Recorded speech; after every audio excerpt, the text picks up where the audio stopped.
Vasudevaya.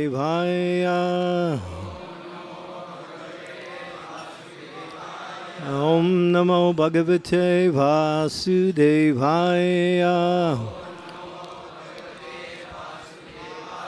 Om Namo Bhagavate Vasudevaya.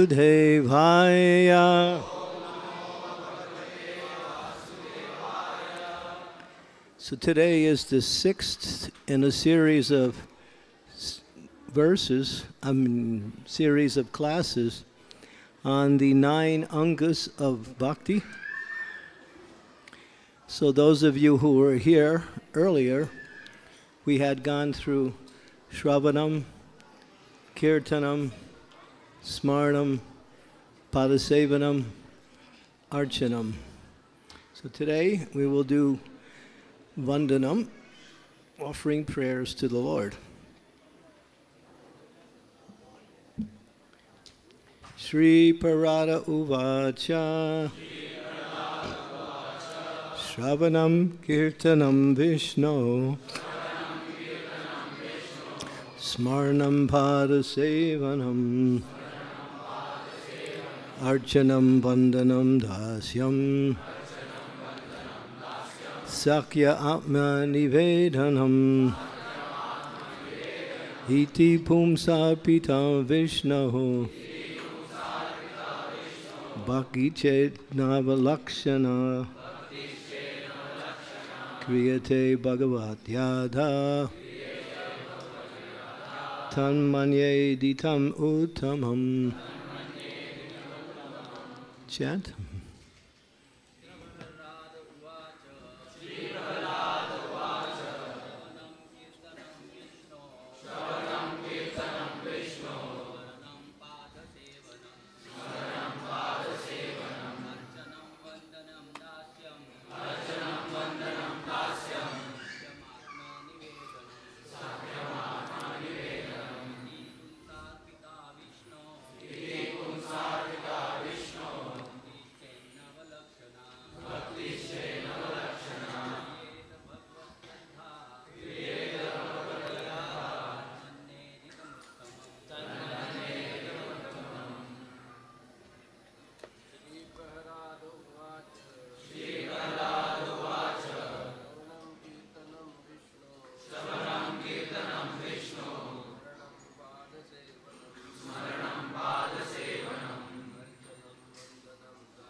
Ladies?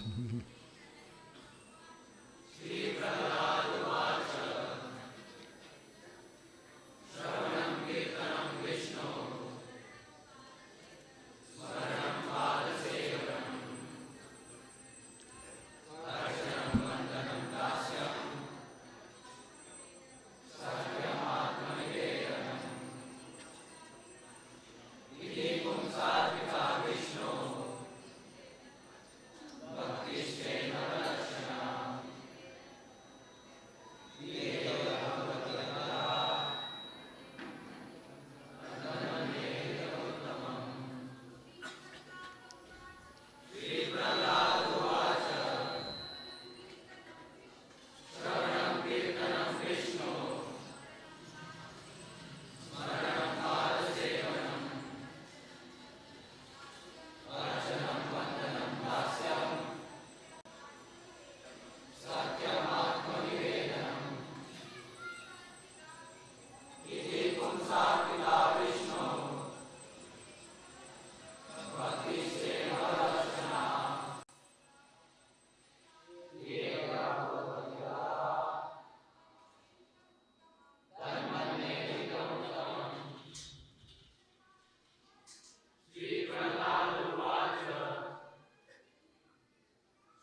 Anyone else?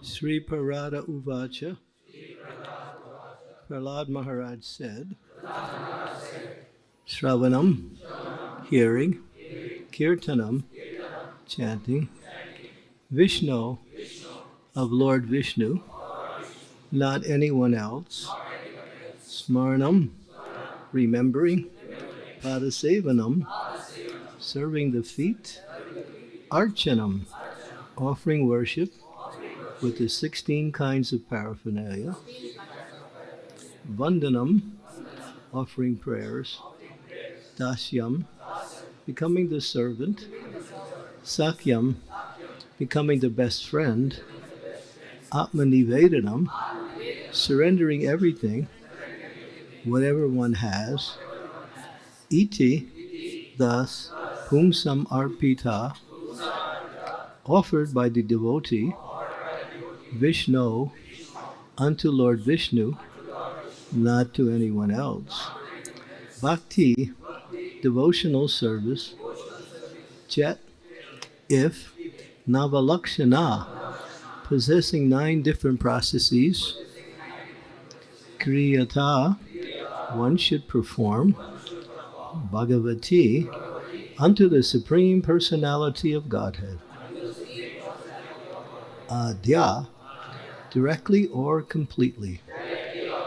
Tat, that, manye, I consider, aditam, learning, uttamam, topmost. So this is Prahlad Maharaj speaking. He's speaking to his father.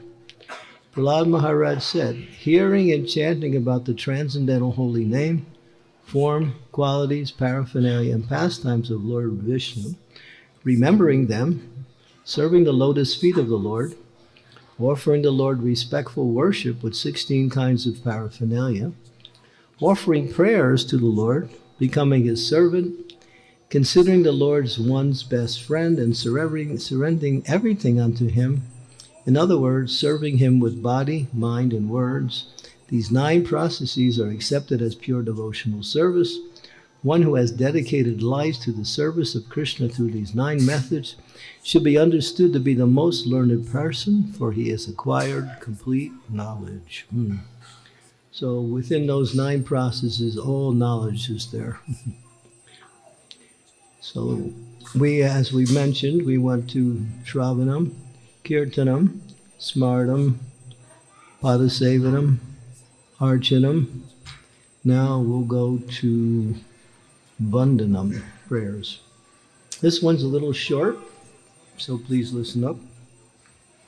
Although prayers are part of deity worship, they may be considered separately like other items, such as hearing and chanting, and therefore separate statements are given here within. The Lord has unlimited transcendental qualities and opulences, and one who feels influenced by the Lord's qualities in various activities offers prayers to the Lord. In this way he becomes successful. In this connection, the following are some of the offenses to be avoided: to offer obeisances on one hand, to offer obeisance with one's body covered, that means putting a blanket or a sheet over your body and offering obeisances. To show one's back to the deity, we have to be careful during the kirtan not to do that. Keep your back, in different directions, because the Lord should never be, in other words, we never should have our back to the Lord in any condition, whether taking darshan or doing kirtan or anything. You always keep the Lord in the front or at least on the side. 4, to offering obeisances on the left side of the deity. And 5, to offer obeisances very near the deity. Om Gyan Timirandasya Ginajana Salakaya Chaksu Unmilitam Yena Dismai Shri Gurave Namaha Sri Chaitanya Mano Bhistam Staptitam Yena Bhutale Swayam Rupa Kadammayam Nama Om Vishnu Padaya Krishna Prestaya Bhutale Srimakti Bhakti Vedanta Swami Niti Namine Namaste Saraswati Deve Gauravani Pacharine Nirvasesa Sunyavari Pastyatya De Satarine Vanchakalpa Tarubhischa Kripa Sindhu Pevacha Patitanam Bhavanebhyo Vaishnavebhyo Namaho Namaha Shri Krishna Chaitanya Prabhu Nityananda Sri Advaita Gadadhar Sivasari Gauda Bhaktavinda Hare Krishna Krishna Krishna Hare Hare Hare Rama Rama Rama Hare. So here is one of the additional angas of bhakti offering prayers. As Prabhupada mentions, it can be done separately.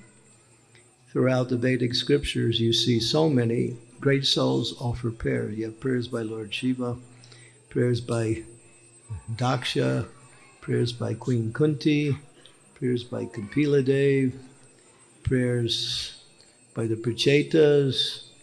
There's a whole long list. In fact, practically the whole Bhagavatam is simply made up of prayers. As one offers devotion, they offer it in a prayerful way. The prayers are a very, intricate part of our devotional service. And when we chant the holy name of the Lord, it's explained by Srila Bhakti Vinod Thakur, you're praying. What are you praying? My dear Lord, please engage me in your devotional service. So when you're chanting, sometimes people ask, well, what is the meaning of chanting? So the great acharyas understood the actual import of chanting, which means to ask the Lord for service. If we're chanting Hare Krishna and somebody comes along and says, I have some service, no, I am too busy. I'm too busy chanting Hare Krishna. Well, you've been praying for it, so here I am. So what does that mean? That we should be, the chanting of the holy name should inspire us to do service and find ways to offer service to the Lord in different capacities. So this offering, this chanting of the holy name is the best of all prayers. That's why it's called Maha Mantra, the best of all mantras, because it is the supreme prayer to engage one's body, mind, words, everything we have in the service of the Lord. And that's the best of all prayer. There's a better prayer, which is somewhat connected to that, and that was explained by Srila Prabhupada himself when he used to be in the presence of his spiritual master, Srila Bhaktisiddhanta Saraswati Maharaj. He used to say to us, I never asked anything from my spiritual master, but I did ask one question. How can I serve you? So that is the best of all prayers. When we approach the Lord, the spiritual master, or the representatives of the spiritual master, and ask for service. How can I serve?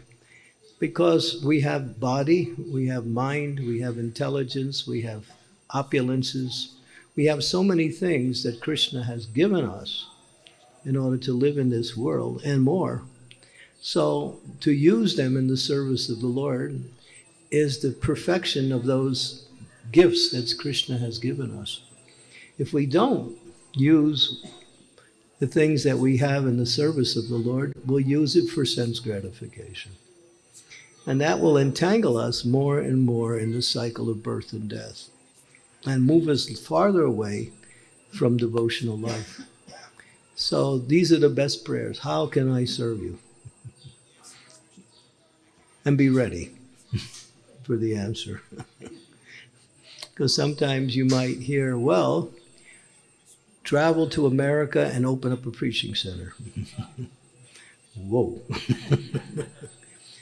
I'll come back and ask you again. So sometimes we don't really, but we can also choose when we're begging for service or asking for service, praying for service. We can also indicate, well, I'd like to serve in this way. And usually that is granted, but service is required. So that is the best prayer. And to glorify the Lord is also a form of prayer. Glorification of the Lord is done in a prayerful way because His glories are unlimited. And who are we? We are simply jiva. We're tiny. So as we glorify the Lord, it's done in a way to express our appreciation, our love, our desire to serve to the Lord. And that way it's done in a prayerful mood. And it's recommended to recite the prayers of great souls. The Bhagavatam is full of prayers. The whole chapter 24 of the 4th canto is prayers by Lord Shiva. He is Mahadev. He's the best of all of the Devas. But he's praying to Lord Vishnu in different ways, glorifying Lord Vishnu, and also explaining how he is able to do whatever he does simply by the mercy of the Lord. And that is the most, to submit your prayers give us a mood of submission. It gives us a mood of devotion that is necessary for us to connect our consciousness in the proper way with the Lord's service or with the Lord Himself.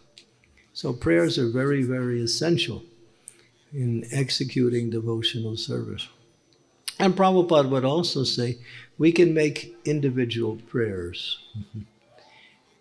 And the prayers we should not make is Rupam Dehi, Yaso Dehi, Dhanam Dehi, Janam Dehi, Dehi. Don't include that word in the prayer. Dehi, means give me. Give me money, give me a nice wife, give me a good position in the material world, give me a few followers, give me some nice children, give me this, give me that, give me. Prabhupada says, Krishna's so busy, everybody's praying for this, and he's thinking, I need a bigger entourage to fulfill all of these prayers here. So we don't want to pray in that way because these things will come automatically by your activities in this world. So what we pray for ultimately is our ultimate benefit, the opportunity to grow in devotional service, to glorify the Lord in different ways, and to become free from the influence of the material energy. This is one of the most important prayers. My dear Lord, please don't let me fall into the material energy and become a worldly person, simply interested in pounds, shilling, and pence. In other words, material success. Because the material energy is very attractive for the conditioned soul. And also, as we want to establish ourselves in the world, we get entangled in building a little empire around our life with all of these material things. And we can easily fall into the idea that this is the success of our life. The real success in life ultimately is to taktva deham purna janmani naitimam eti surjana, to qualify ourselves so we can go back home, back to Godhead, and finish up this business in this material world. Maya lavase, kacho bese, kacho ha bubu dubai, jiv Krishna das, vishwas, kolinada dukanai. So Bhakti Vinod Thakur prays, life after life, janmani, janmani. We've been in this material world, sometimes in a good material position, sometimes in not so good material position. Karanang guna sango syo sarasa joni janmasu. Sometimes as a demigod, sometimes as a bug, sometimes as a dog, sometimes as a king in one country. We have so many lives we can't even remember. Of course we can't remember, and we can't even count what to speak of remembering. And we've been in different material positions. But this samsara, this repetition of birth and death, is contrary to the soul's success. Therefore, one who comes in contact with devotional service doesn't pray to the Lord to further their material life. They offer prayers, please get me out of this place. Please put, ayinanda tanuja kinkaram, patitam mam vishame bhavam buddho, kripaya tavapada pankaja, stita duli sadusham vichintaya. O son of Maharaj Nanda Krishna, I am your eternal servant. So this is our identity, Jivar Sarupai Krishna Dichyada. But somehow or other I've fallen into this ocean of birth and death. How I got into this place, I don't know. But I don't like it here because I can't be happy here. I can't fulfill my desires here. Every time I have some material success, something else comes along and destroys it. And the time element is always there, which will destroy everything, which is Krishna. And so we pray, please pick me up. And what are you going to do? Place me as an atom at your lotus feet. What are you saying? Give me your shelter. Give me your devotional service. These prayers actually inspire the Lord to show that person very special mercy. And when Krishna hears these prayers offered sincerely, he arranges for that devotee to come back to him in devotional service. It's just a matter of time before we qualify to go back home, back to Godhead. And that's our eternal position. So prayers must be understood in relationship to who we are. We are not this body. So making prayers to further the body or further the extensions of the body or to find some comfortable position in the material world, which is always uncomfortable anyway. It's always changing. Anything that changes can never give satisfaction. That's why the living entity can't be happy in this material world, because things are always changing. The material energy is endlessly mutable, constantly changing. So whatever is established will always also be lost in time. But no one wants to lose anything that they work so hard for. But there's one thing we can never lose, and that's our eternal relationship with Krishna. But we can lose it by not being conscious of it. And to be conscious of it, we have to pray. We have to pray to the Lord. So not only should we be satisfied with the ordinary prayers that we make in terms of our worship within the temple or personal worship, we should make personal prayers to the Lord. Please, pick me up, get me out of this material world, give me your shelter, give me the knowledge I need in order to execute devotional service in such a way that I'll come back to you in devotion. So many prayers that we can offer to the Lord, which is about our personal progress in Krishna consciousness. So these things are recommended. Therefore, prayers, there are so many prayers. They say there's 10 types of prayers. I can't remember all of the different types of prayers, but that's mentioned in Shastra. There is 10 categories of prayers, different types of prayers. But we want to avoid materialistic types of petitions that simply fortify our desire to enjoy this material world, which is not possible. It's not impossible to enjoy something you don't own. This material world belongs to Krishna. Everything created is his in energy. Maya dakshena prakriti suyate sacharacharam. He lets us use whatever we need to live happily in this world, and healthy also, and also have the paraphernalia we need to serve him nicely. But we don't own any of it.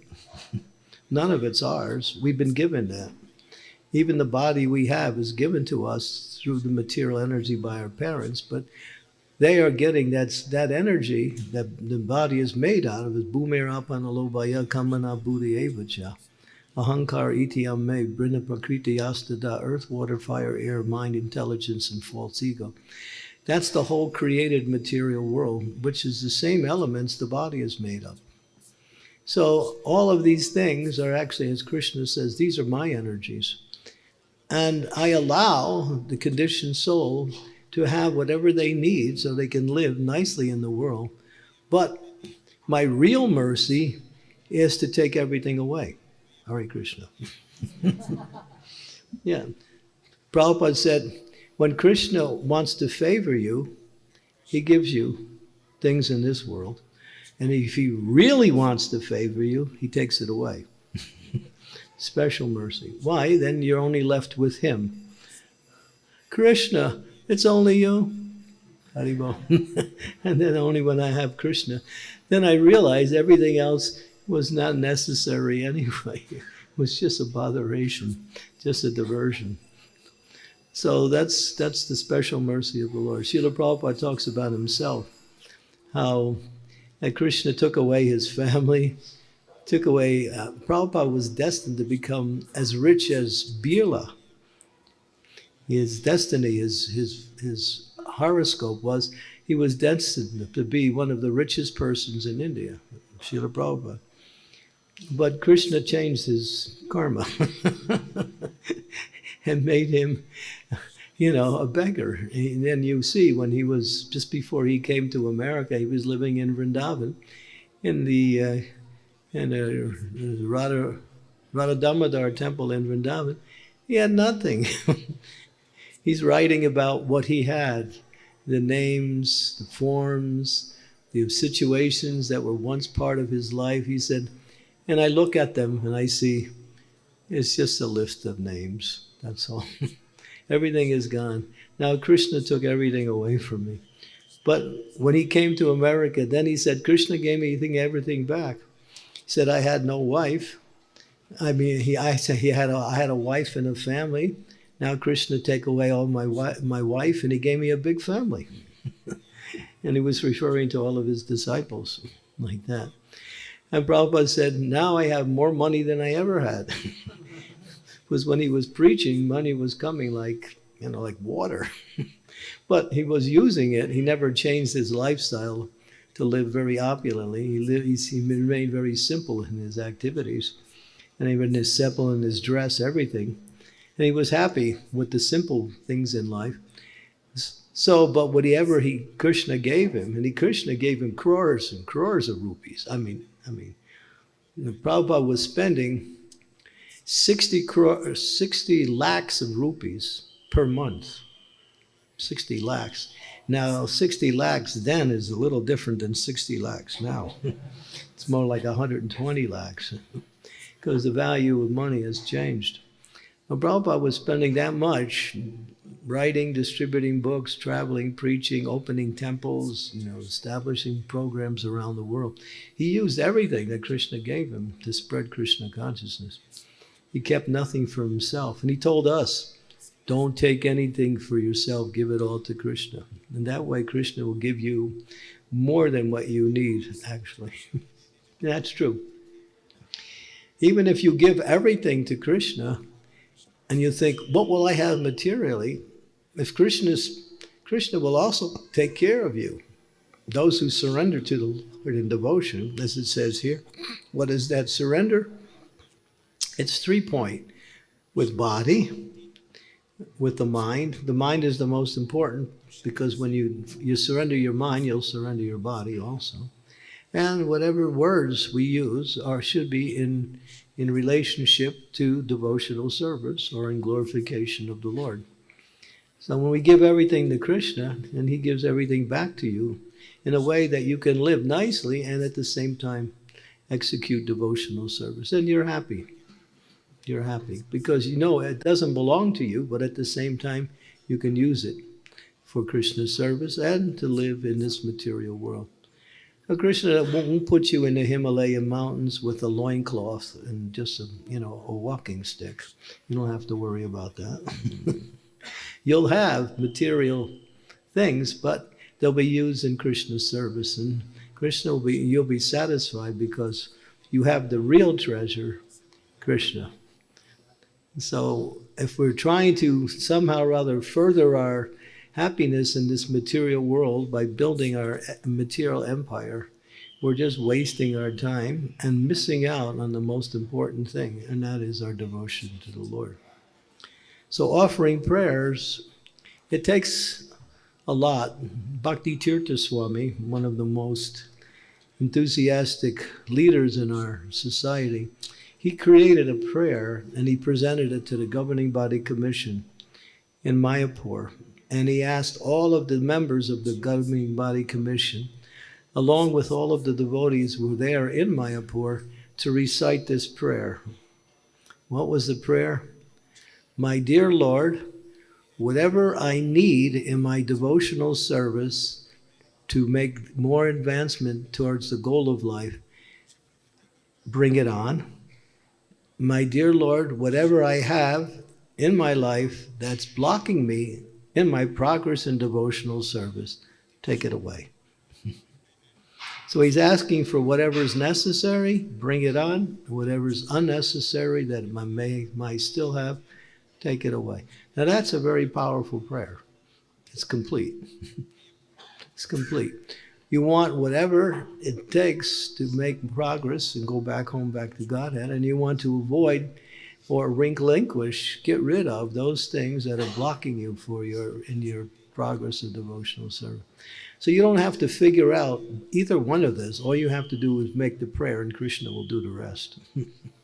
He'll make the arrangements. But you have to be ready to accept his arrangement. Well, some people used to say, I remember in the old days of Krishna consciousness, they would say, devotees would say, yeah, Krishna, I want to surrender everything. Take it all away. I'm ready. And then Krishna starts taking away and they say, what's happening? Well, I didn't really mean it like that, Take it away in increments, not all at once. So that was like that in the old days of Krishna consciousness. Devotees would be so fired up in Krishna consciousness, they would want to surrender everything. But ultimately, they weren't ready. It was just this feeling that would come just by the ecstasy of the happiness that one is experiencing in devotional service. But generally, it's a gradual process. But these prayers will help us to understand our position and how to make advancement in devotional service. So it's recommended. What is Queen Kunti? Her prayers, Srila Prabhupada, was one of his favorite prayers. What was her prayer? My dear Lord, let calamities come in my life more and more. Why? Because I'm in a situation where people are honoring me. I have nice family members. You're my nephew. Krishna was her nephew. She had opulence. She had good qualities, many things. But she's saying, give me some suffering. Why? Because that way I can feelingly call out to you. If you're too much encumbered by material things, you can't offer your heart to Krishna because you're still somewhat situated in this idea that material arrangements also can give me happiness or success. So therefore, a devotee is a kinchana gochara, doesn't have no material possessions, and whatever material possessions they have, they see it as the property of the Lord to be used in the service of the Lord. Okay, so we usually have many questions, so let's stop here and see if there's any questions from the devotees. Okay.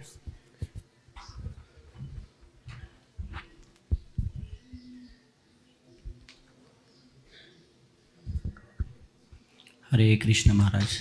Thank you for a nice class. So my question is that Bhagwan is having all opulences and he is above the three gunas, Sattva Guna, Raja Guna and Tamo Guna. So sometimes when the altar is closed, it is instructed that you never Back. pray. Yeah. So, and in other situation, you can see in Jagannath's time, he's feeling fever and we are treating him as a human being, as these medicines we are providing. So, how we can think that, what do you think? He's Bhagwan, he's having all opulences. How we can make him like our human body and he's feeling fever and all these things? How we can take that? This is Leela. He does that in order to increase our service to him. Oh, the Lord is sick. Just like a family member gets sick and you think, oh, I have to find the medicine. I have to do something to help them get cured again. So Jagannath endears his devotees to him by putting himself in that position. That's part of his Leela also. And during that time, it's called Anavatsara. He stays for 2 weeks inside the temple, and he gives special darshan during that time. That darshan that he doesn't give throughout the year is special. It goes all the way on to midnight. And they offer him tea. They offer him so many things.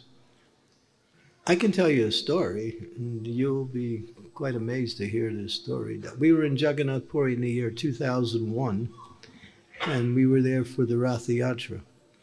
So there was one gentleman who was part of our yatra. He was a worshipper of Sitaram. His name was Sitaram Das also. He was very dedicated to Sitaram, but he also liked the devotees we were with Radhanath Swami's entourage and coming from Chaupati. And so he joined us. And then during the Anavatsara, he went in. Now he's a doctor. He's a doctor also. So there he's taking darshan of Jagannath in the evening. It's really late. It's almost midnight. And the pundits are also there. So he's talking to the pundits. And then he explains that he's a doctor. So the pundit said, oh, you're a doctor. Well, Jagannath's got a fever. Go take his temperature. Go over there and feel his body. So he went over and he put his hand on Jagannath's arm. Pandit said, no, put your hand on his chest. So when he went to put his hand on his chest, he couldn't hold it there. It was so hot that he had to take it off. Jagannath's got a fever. Really? He was shocked. He's thinking, well, Sitaram is merciful, but Jagannath, he's even more merciful. So he came out, he was telling us all about his experience, and he was just like a little kid at Christmas, just so happy. Jagannath had a fever. So the Lord, he performs these leelas for the pleasures of his devotees and for his own transcendental pleasure also. He does it for his own pleasure. So it's not some idea or some mythology. It's when the Lord wants to perform his pastimes, he includes his devotees many times.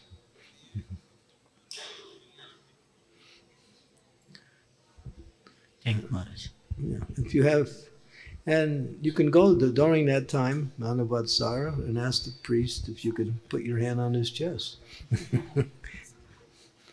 Just in case you're not sure. He does. He gets a fever every time.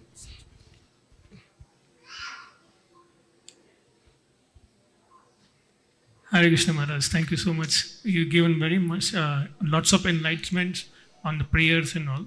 My question is related to Maharaj, when we chant or when we sing in kirtan, how we can have that mood of, my Lord, please, the best prayers you said, engage me in your service.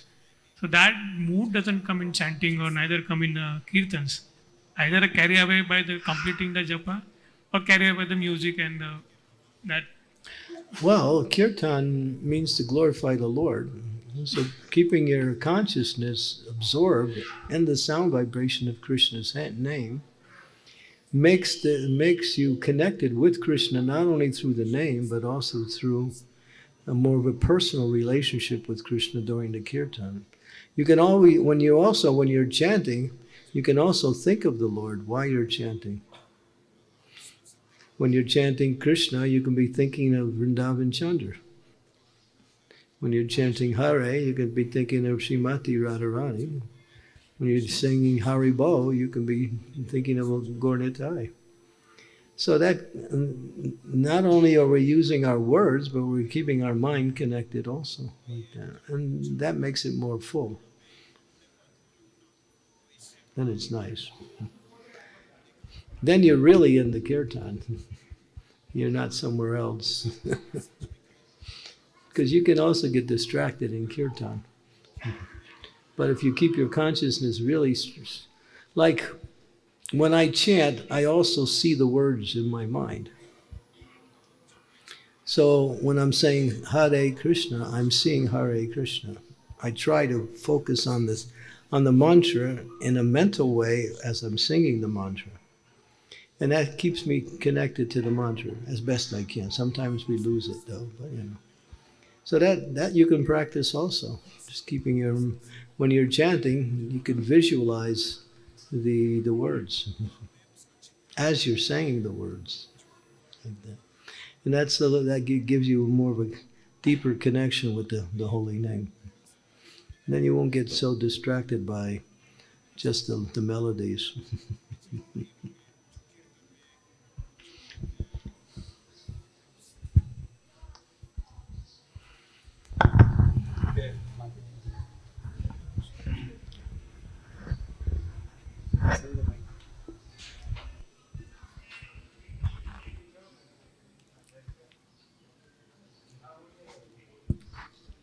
Hare Is Krishna. that okay?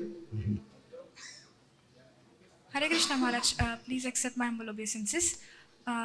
Previous I heard your lecture about Smaranam, and then I was taking, this is a little bit out of context question.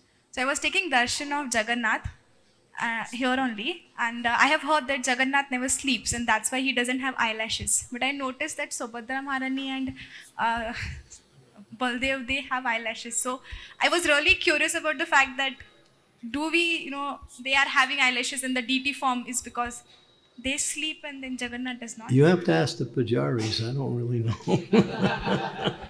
Because maybe the pujaris have their own leelas going on. I'm not sure. Radhe Shyam, what do you think of that one? I don't know. No comment. So yes, I don't really know. I never, observed the deities so closely, so I'm not sure. So, you can ask Jagannath why his associates have,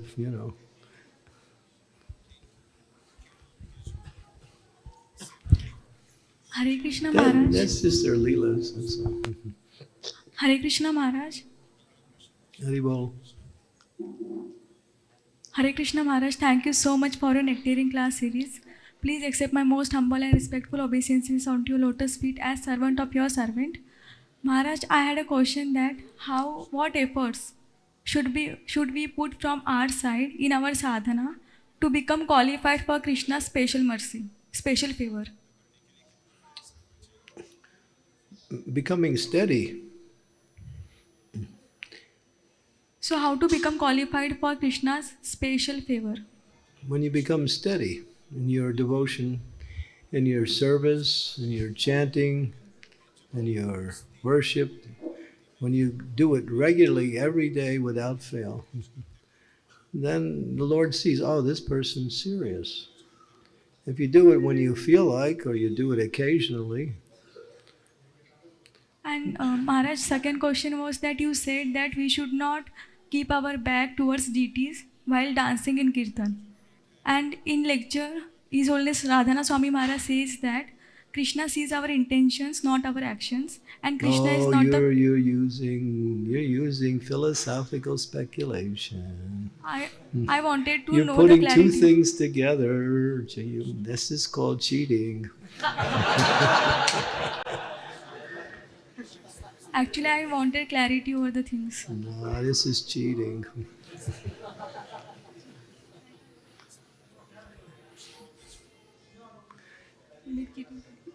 The book, Srimad Bhagavatam, Prabhupada says, don't put your back to the deities. So you should be aware of that. And if you accidentally do it, and then you realize, oh, I got my back, and then you stop like that. But in kirtan, we forget our positions, and Krishna is so understanding Lord.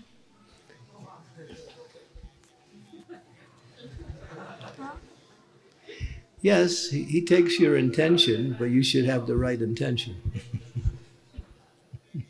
Okay, That's the Maharaj. important thing. We can't use that as an excuse and say, well, I have the right intention, therefore it's not an offense.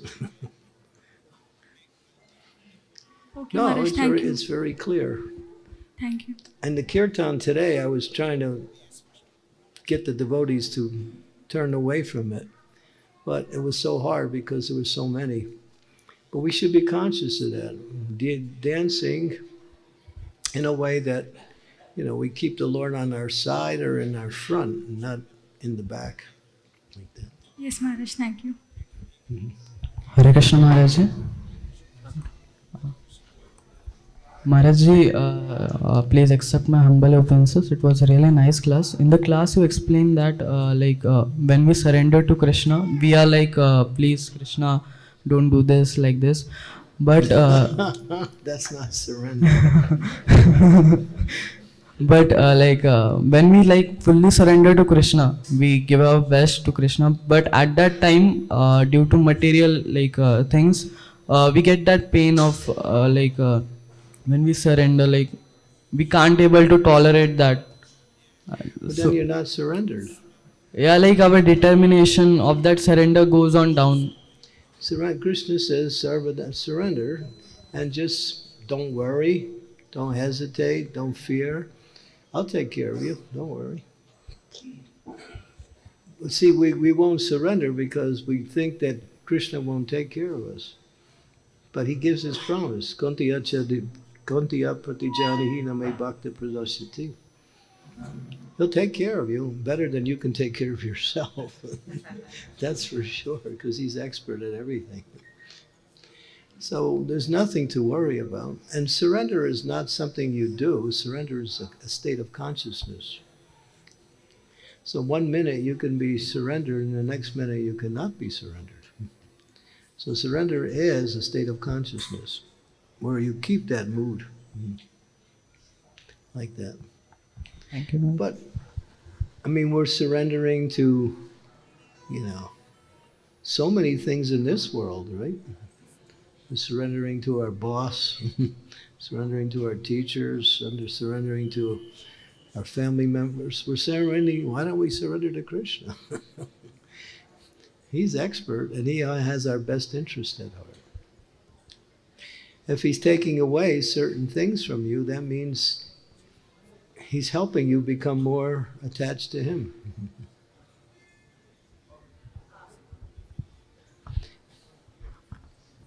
Don't try to test Krishna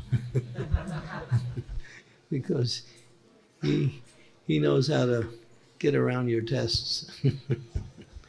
So yeah, the conclusion of Bhagavad Gita is, why does he say, give up all varieties of religion and surrender to me? What does he mean by that? He means in the Narada Bhakti Sutta, no, that's not the one. Narada Bhakti Sutras, Narada Muni gives a explanation of that verse where he says, what Krishna is saying is, forget about all of your ideas for austerities and all of the ways that you think you can make advancement in spiritual life, and just surrender to me. Do it my way, not your way, because your way won't work.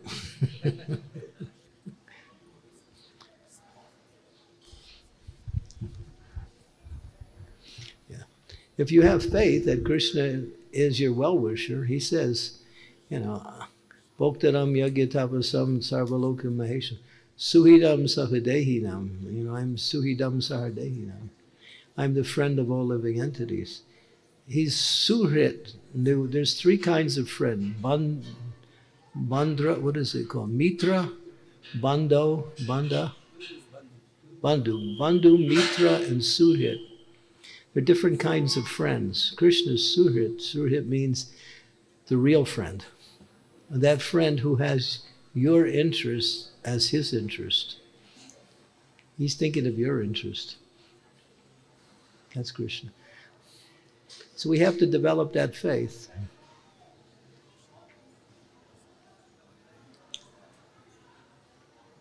Any other questions?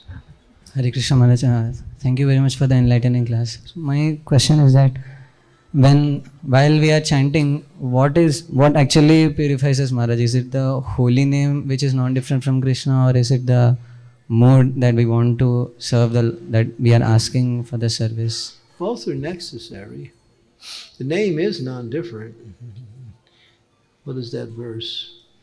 Nama Chintami Krishnas Chaitanya Rasa Vigra Punya Sudya Nitya Mukti Abhinna Tvam Nami Namino. Binna means different. Abhinna means non-different. Krishna and his name are non-different. They're the same. No difference. Because on the absolute platform, things in relationship to each other are also of the same nature. So Krishna's name, Krishna's form, qualities and pastimes are all pure spiritual essence. There's no distinction between them. Although they take variety for the sake of understanding, still they're all absolute. But in the material world, things are relative. So one thing is not another thing. It's always different. So Krishna's name is Krishna. And the mood of chanting Krishna's name is the mood that is the element that attracts Krishna. So if you're chanting to please Krishna, then Krishna will be pleased by your chanting and bestow his mercy on you. He's bestowing his mercy anyway, but you get special mercy. What is that special mercy? You start to realize the principles of devotional service. The philosophy no longer becomes theoretical, it becomes understandable, or when we say realized philosophy. Special mercy means realization, where mercy comes in different ways to help us in our devotional service. Special mercy is realization. You realize you're not this body. You realize the knowledge that you're reading in the scriptures. It becomes part of you. So when you please Krishna, he gives you realization directly. Mm-hmm.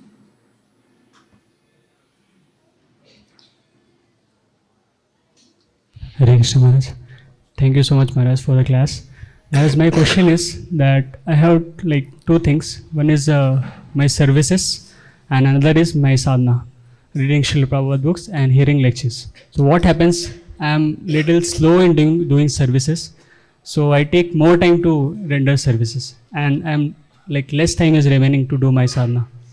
So this like happens quite since I started practicing Bhakti, and what I'm only left is to do prayers because I'm trying my best to do. You like, or you are more inclined to do service than you are to do sadhana, right? You're more inclined to service. Is that it? No, Maharaj, I want to balance both because my superior's expectation is that you do both, not only. Yeah, but from your perspective, if you had a choice, where would you put your time? Like as superior said. Because people have different natures. And some people find more satisfaction in hearing and chanting, and others find more satisfaction in performing Service, Maharaj. services. Yeah. Well, that's fine, but still you have to give some time for hearing and chanting. So what happens, I pray intensely, but like it's been 2-3 years and I'm not able to balance. So Maharaj, that mode of prayers is now like, is less. And what like, I don't like too much pray for that now. I think that let me carry on. Maybe Krishna will give me empowerment or intelligence I think in some time. I think the problem is practical. You have to make a schedule of your daily activities and give enough time for both. It's a practical question. So sadhana is best in the morning and in the evening, and activities are performed mostly throughout the day. That's generally how it works. So the best time for worship, chanting, hearing transcendental knowledge is in the morning time. In other words, the time we are now and before that. Like I finished 15 rounds today. I won't come out of my room until I get either at least 15 or 16 rounds done. Because if I don't, the rest of the day will take up all my time. I have no time for chanting. So I don't go to Mangal Arti because I have to finish my 16 rounds. So I'm using myself as an example. So I'm not saying you should follow that, but you should make a schedule in such a way that you have enough time for chanting early. Not any time, early. Because early rounds are the best rounds. Early rounds set the stage for the rest of the day's activities nicely. And Prabhupada, we were talking about that. Prabhupada said, every round you chant before Mangal Arti is worth 4 rounds after Mangal Arti. So what he means is the potency of the chanting is enhanced, at least the availability of the potency is enhanced in the early morning hours. So chant that time. Put that time aside and then you can have the rest of the day for activities. And then also schedule your reading time. If we don't schedule, Maya will give her own schedule to you. Really. She will tell you, oh, you have nothing to do now. I got something for you to do. So you have to schedule. Those who keep a very regulated schedule can do so much, and they find that they're also very nicely engaged in devotional service. So we should be regulated, but not attached to regulation. Regulation, we strive for regulation, but we don't become attached because there may be situations that interfere with our regulation that is required for us to respond to. But in essence, keep regulation. And the best time for sadhana is early morning. Thank you so much. Yeah. And then you'll be able to freely and nicely do your service throughout the day. Because if you don't do quality time for your sadhana, when you're working throughout the day, your mind will still be thinking, oh, I got to stop and do this. And got more rounds to do. I got to do that. Although Prabhupada said 16 rounds a day, he actually really meant 16 rounds early. And he also qualified that. Chant early. That's a principle that he emphasized also.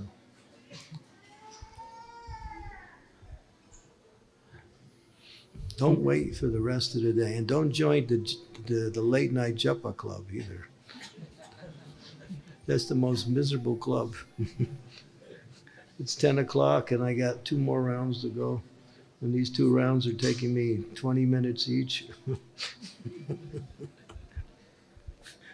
That club don't want to join. There are a few people in that club, and they wish they can get out. It's not the time. Finish your rounds nicely. Finish them early, like that. Yeah, thank you, Hare Maharaj, Krishna. for the wonderful class on Vandanam and also how you explained on the correlation with the surrender aspect to the Lord. Maharaj, certain times when we understand the surrender aspect to the Lord, we also see that as a gift we may receive in terms of loving association of devotees and primarily like-minded devotees. Now, certain times, some situations may make us come out of those association. Then how do we see that those situations are something which is asking us to surrender, or is it something where we have to play a different role than what Lord had wanted, and that's why this has come. This situation has come. Very intricate question.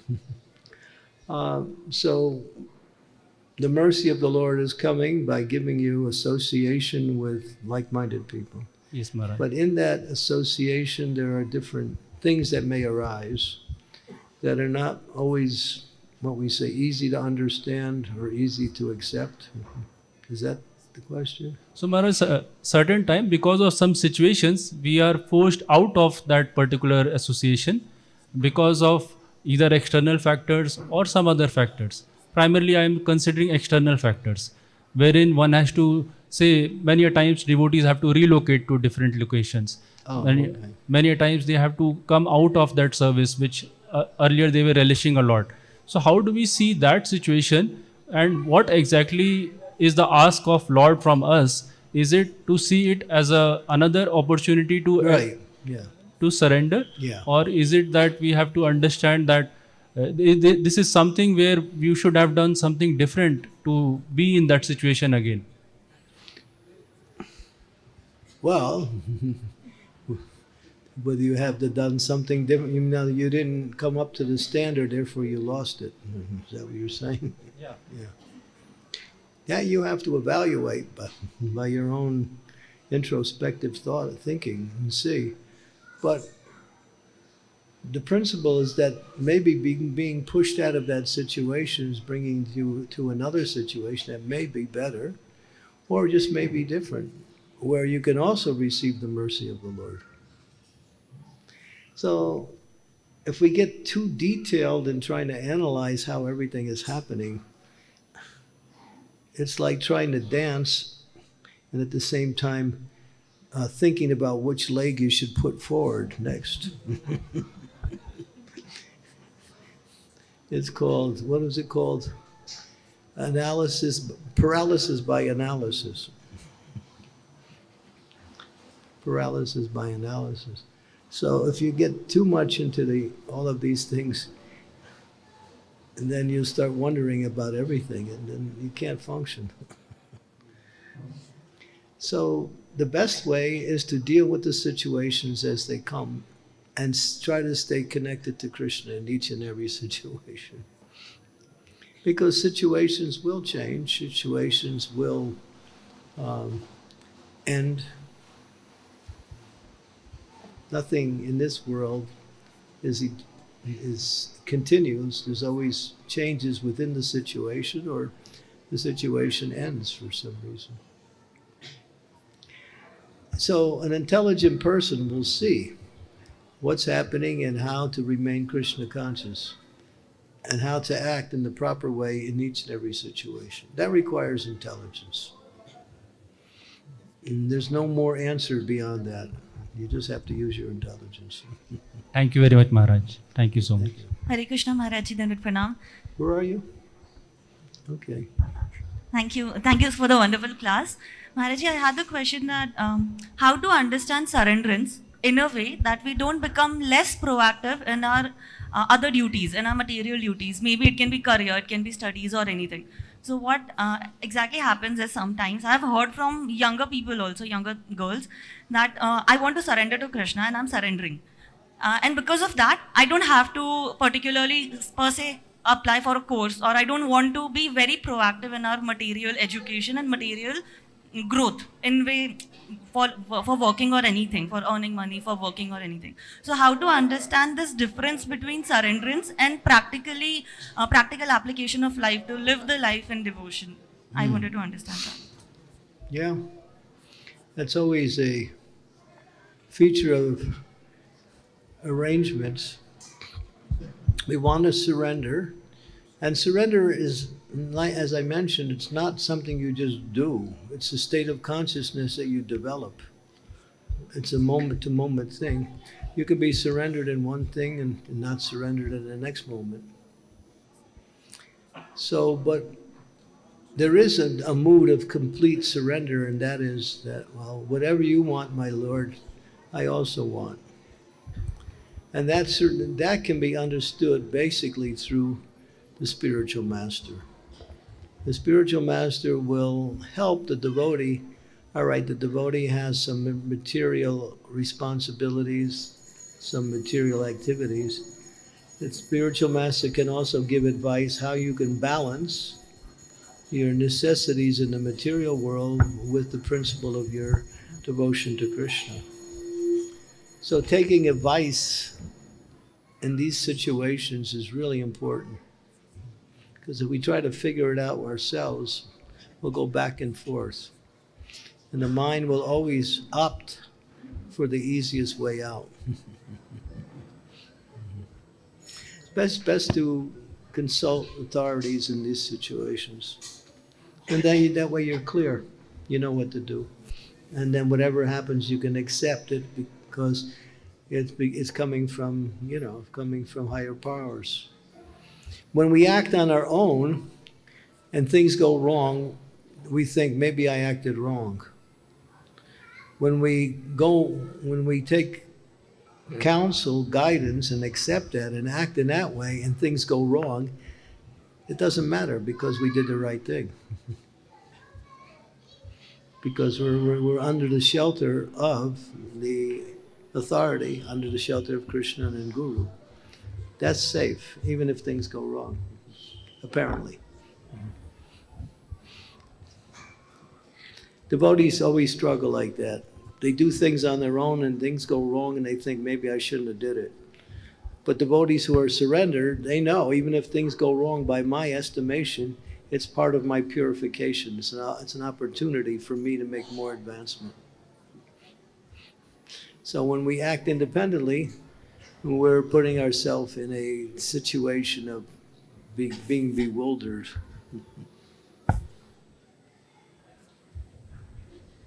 Maharaji,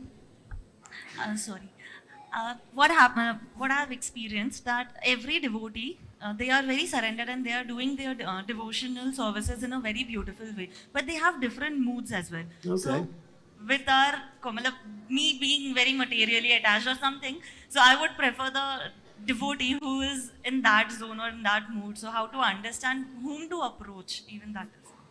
Yeah. Takes intelligence. Be a little thoughtful, and if you're not sure, get some advice from somebody who knows. Hare Krishna. Thank you so much. We can't figure out everything ourselves. We're not meant to do that either. Any more questions? Hare Krishna Maharaj. Hare Krishna. Where are you? Hare Krishna. Okay. Sometimes Krishna listens our prayers and fulfills it, and sometimes we also pray and others also pray for us, and it becomes both prayers are contradictory. Suppose one devotee is praying for, "Oh Krishna, I want to become brahmachari and serve you in nice full time," and his parents also praying for that. Oh Krishna, give my son very nice wife and give all opulences. What will happen that time? That's an easy answer. The prayer that is the strongest wins.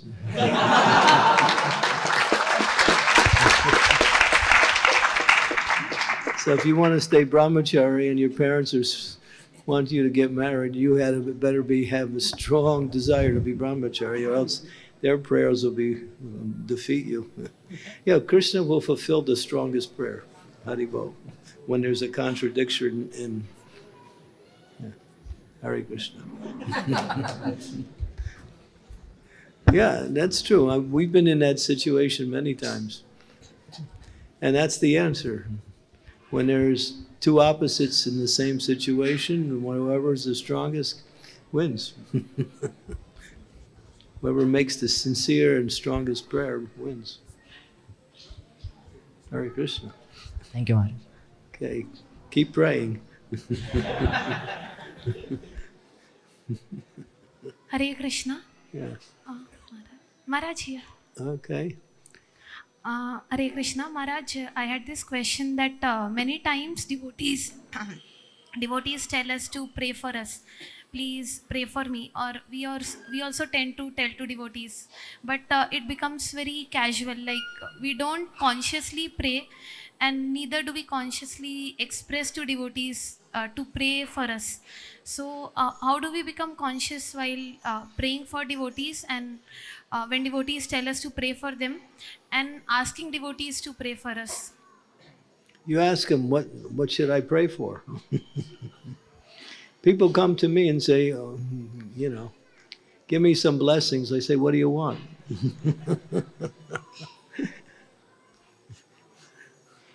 Well, so, it's like that. You have to know what you actually are praying for, striving for. If there's something specific. But generally, we should simply pray and ask for blessings so we can make advancement in spiritual life. We can become more surrendered. These are the things, yeah. As Prabhupada tells the story, well, no, not Prabhupada, but it's about Prabhupada. Prabhupada had just finished a lecture somewhere in India. I can't remember. I think it was in Delhi. And one very respectable gentleman and his wife, nicely dressed, obviously very respectable people. And they came to Prabhupada after, and the man said, he was very gentlemanly-like, spoke very properly. He said, Swamiji, can you please give me your blessings? And Prabhupada looked at him, said, you don't want my blessings. No, Swamiji, please, give me your blessings. Prabhupada said, you don't want my blessings. And the man asked for the third time. Prabhupada said, all right, I bless you, your material life is finished. And the man and his wife just drifted into the crowd, and that was it. Be careful what you ask for. But to be sure, as devotees, we want those blessings which will bring us closer to Krishna and devotional service.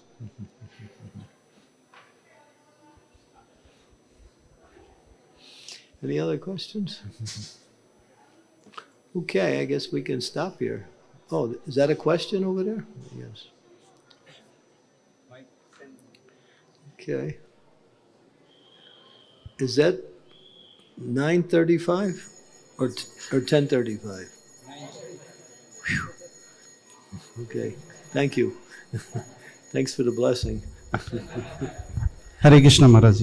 Thank you for your wonderful lecture. Just I had one doubt that you told that we should not show our back while to the deities. But it most happened that while dancing, we interlock our arms and we make a circle. Or while we in a big circle also when we just make a dance, then we show our back to the deities. So how it happens, how we should dance while in the kirtan, and also in the time of Prabhupada, how the devotee used to dance in front of the deities. What was the standard? Well, when you're dancing in a circle and you're coming around with your backs in front of the deities, just spin around and then keep going. In other words, you're acknowledging Krishna by spinning around and go like that. Be conscious of the Lord. If you're in a kirtan, there's a little accident or you're not really conscious of it, I mean, I don't think it's an offense. But what this is saying is that you don't put your back to the deities. You know, you're standing there. Sometimes we do dramas, and we have the drama troupe right in front of the deities, and everybody's sitting in the front, and all the drama players got their back to the deities. I've seen that. These things you want to avoid.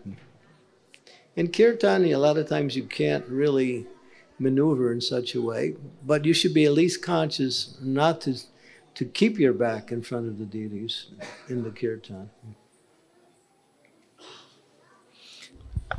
Thank you, Maharaj. If you're conscious of that element and try to avoid it, that's the best thing you can do. Even if there is not, even if you slip a little bit. Okay, Radhe Shyam Prabhu? Yes.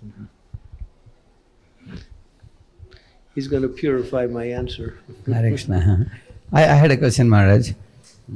I have been seeing you since 90s, 91, 92, 93.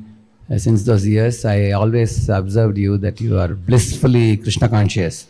You carry a very, very, very vibrant spiritual consciousness with you wherever you go, and you are completely unaffected by the surroundings. Rather, you dominate the surroundings with your spiritual awareness, consciousness. So my question to you is, most of the students these days who come for the classes, they often ask a question that our movement is International Society for Krishna Consciousness. But we see that we are able to do the physical activity well. Like for example, coming for the aartis, or chanting japa, or sitting through the class. We go through the activities physically, but the mind often lingers over anxieties and concerns, and sometimes the mind also gets into plan making mode, or it is not spiritually so aware. So then how are we going to make progress? We make very minimal progress. So I wanted to know, you came to Krishna consciousness in 1973. In the course of your journey in spiritual life, when do you feel that you could sort of transcend this phenomenon what I am talking, and then you had kind of absorption always? When I first came to India, I was miserable in the West. When I came to India, I understood what real Krishna consciousness was. So it was the environment here that was really inspirational. When we used to go on yatras with your Guru Maharaj, and then that was the real experience of happiness that when we were going to Jagannath Puri and Vrindavan and Mayapur, Hampi, South India, different yatras. That really opened up me, at least, to a whole world of transcendental experience. That it was much more than just, getting up in the morning and chanting your japa and doing some service. So going to holy places with holy men, and going deeper into our Krishna consciousness, hearing from these great souls about these pastimes of the Lord in these different places. It just becomes, you start to enter into that mood. It becomes so wonderful. I think that's, I joined in 1973, but I didn't come to India until 1986. So that was 13 years before I actually came to India. And I came to Mayapur, was the first place. And that was on the 500th anniversary of Lord Chaitanya's appearance. 1986 was my first time. Then I understood, I came back to the West, and I was really happy, but then it took a little time for being back there, and I became miserable again. So I said, I got to get back to India again. But we still preach in the West, and that's our duty. It's difficult because people don't really, they're so locked into material life that it's really hard to break them. But still, that's our duty from the perspective of preaching. But when I want to have fun, I come to India. And when I want to do work, I go to the West. So I'm just revealing my consciousness. Here, it's just so energizing. The spiritual energy is so strong, especially in Pune.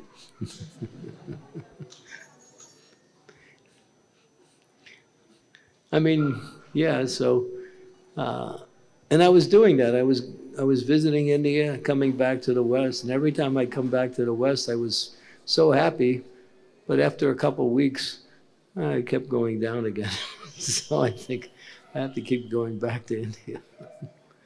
So, but then I found reasons to come back, and that was for yatras, for preaching, so like that. So.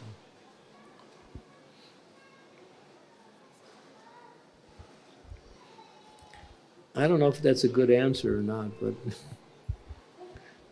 anyway, that's my personal experience.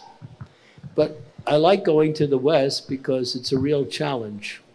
It's really a challenge to preach there. I mean, and it really puts you into a situation where you really have to really work hard to get any kind of results there. It's really hard to get results. But people are coming slowly. You know that also, right? From your experience, right? But that's our service. And so we do our service because it will please Srila Prabhupada, it will please our spiritual master, like that. And because we know that's pleasing to them, we also find satisfaction and happiness in preaching in the West also.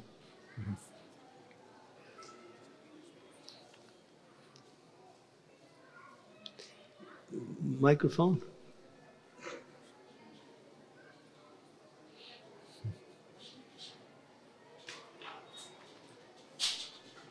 I appreciate your point very much, Maharaj, but I also feel there is another reason why you are so always blissful, because I have observed you as always humble and grateful in all situations. And you have been coming for yatras with Swami Maharaj, and you can just sit through all the lectures and just chant and dance with devotees with no expectation. If you are told to speak, you will speak. If there is no opportunity for speaking, you will just take advantage of the dham and the devotees. And I observed you in Chowpatty also like that. And therefore, I felt that because of your right attitude, that, Krishna always keeps you blissful. That's my understanding. Thank you. Thank you. Chandramauli Swami Maharaj ki! Srila Prabhupada ki! And when I see you, I become more blissful. That's a fact. That's not just a word, that's a fact. When we associate with Radhe Shyam, we get energized, spiritual energy, just by his association. People tell me, they say, wow, when he preaches, my God, he's so powerful. I said, well, I don't listen to many of his lectures, but the ones I do, yeah, I agree. When he speaks the philosophy, it's like, it's coming from, Golokya. He has such realization of Krishna consciousness. Just like, I'll tell one story. Radhesham knows about this one. When this was back in the 1990s, I think, when one of our leading sannyasis came to Pune. This was when we still were in Radha Kunja Bihari's temple. And his name was Prahlad Maharaj. He left the world in 2004. But he was here and he was preaching and he was getting into his car and he was leaving to go to his next destination. So the devotee said, Maharaj, please leave. Please don't leave. Stay. We need a sannyasi to be here. He says, you got one, Radhesham. He's a sannyasi.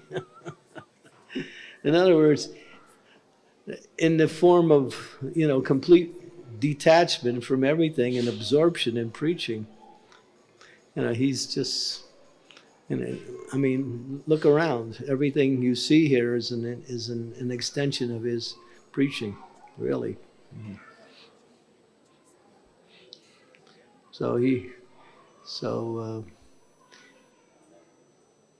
And he's created a nice group of devotees who are also fixed in Krishna consciousness, who have such a wonderful service attitude.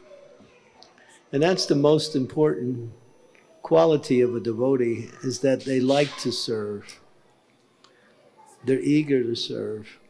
They never complain about service. They always take service as the greatest opportunity for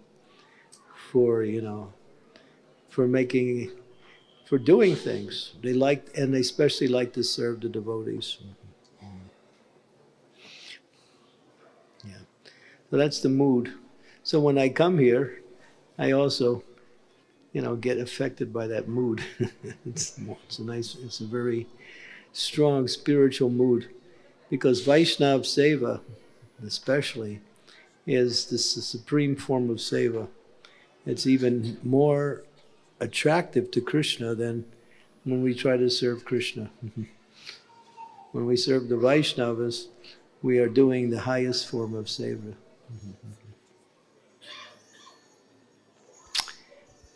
So we're grateful for what has been developed here, and people are coming, taking darshan, getting prasadam, learning about Krishna consciousness, transforming their lives and becoming happy.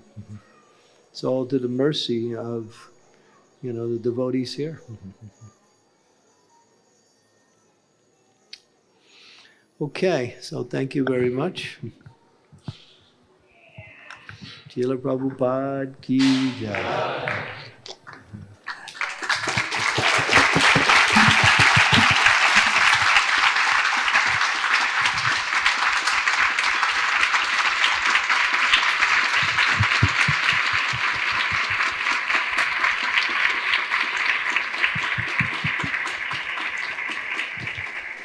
Hare Krishna. So we had a wonderful series of lectures on this very brilliant verse of Srimad Bhagavatam by Maharaj. And Maharaj is here in Pune still for more days to continue giving his valuable association. The next 2 days he is not giving any Bhagavatam classes. And then after that he will be on Saturday in BCEC is giving Bhagavatam. More further schedules will be released on the WhatsApp groups. Thank you very much. I just found out just now. Okay.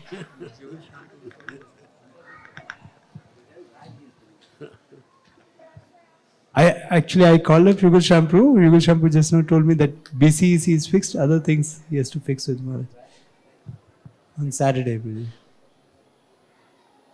On Friday, he's giving Brahmachari class. Tomorrow, he's not giving any class. Friday, he's giving Brahmachari class. Okay, so tomorrow, Maharaj is not giving a class. Friday, Maharaj is giving a Brahmachari class. Boys are welcome. On Saturday, BCC. Further schedules, I'll come to know from Yugal Shampoo, will announce. There is a change, yeah? Okay, so there is a change, we'll release it. Hare Krishna. Devotees can take benefit of the books. Hare Krishna.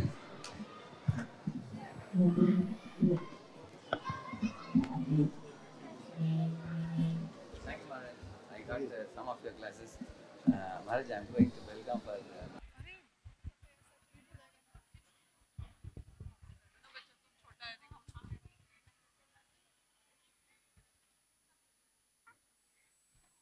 Hare Krishna, Maharaj has written beautiful books. All devotees can take benefit of that. On the right side of Maharaj, there is a book stand. Please come. Hare Krishna.